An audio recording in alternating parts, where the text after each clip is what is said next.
নমস্কার বন্ধুরা, কুকুই সুপ্রিয়া চ্যানেল থেকে সবাইকে স্বাগত জানাই। আজকে দুপুরবেলা ভাত দিয়ে খাবে দারুণ স্বাদের একটা রেসিপি নিয়ে এসেছি। আজকে বানাবো সমুদ্র কাঁকড়া দিয়ে বেগুন দিয়ে ঝাল। তো আসুন আমি কি কি নিয়েছি আপনাদের একবার পরিচয় করে দেবো।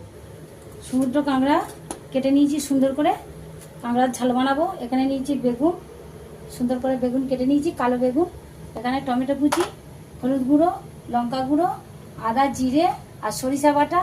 এখানে কাঁচা লঙ্কা পেঁয়াজ কুচি, 4টে এলাচ ফাটিয়ে নিয়েছি, লবণ নিয়েছি। কড়া গরম হয়ে গেছে, কড়ার মধ্যে তেল দিয়ে তেল ভালোভাবে গরম হয়ে গেছে। তেল গরম হয়ে গেছে, দিয়ে দেবো এলাচ আর কালো দিয়ে দেবো কাঁচা লঙ্কা, টমেটো কুচি। আজকে কি হচ্ছে গো মেনু চাট? আজকে সমুদ্র কাঁকড়া দিয়ে আর বড় বড় সাইজের কাঁকড়া দিয়ে বেগুন দিয়ে ঝাল। ও এটা ফাটাফাটি। কি দুপুরে খাও নাকি? হ্যাঁ, দুপুরে। ওরে বাবরে বন্ধুরা, শুনতে পাচ্ছেন তো? গরম ভাত দিয়ে সামুদ্রিক কাঁকড়ার ঝাল। হ্যাঁ, রসুন দেবো না, আদা দেবো না।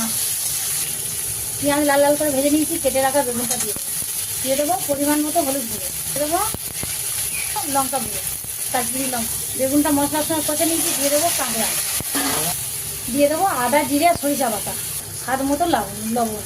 আমার বেগুন কাঁকড়া সুন্দর করে কষে নিয়েছি মশলার সঙ্গে, অল্প পরিমাণে জল। সেই গন্ধ যা তুলনা হয় না। গরম ভাত সামুদ্রিক কাঁকড়ার ঝাল বলে কথা। বেগুন দিয়ে বন্ধুরা পারলে একবার বাড়িতে বানিয়ে খাবেন। সরষে বাটা দিয়ে, আদা সরষে বাটা, পুরো ফাটাফাটি, পুরো জমে যাবার মতন জিনিস। হ্যাঁ, আদা সরষে আর জিরে বাটা। আমার বেগুন কাঁকড়ার ঝালটা কমপ্লিট হয়ে গেছে। হেভি গ্রেভি, দেখতে ভালো লাগছে, হেভি গ্রেভি, সুইট।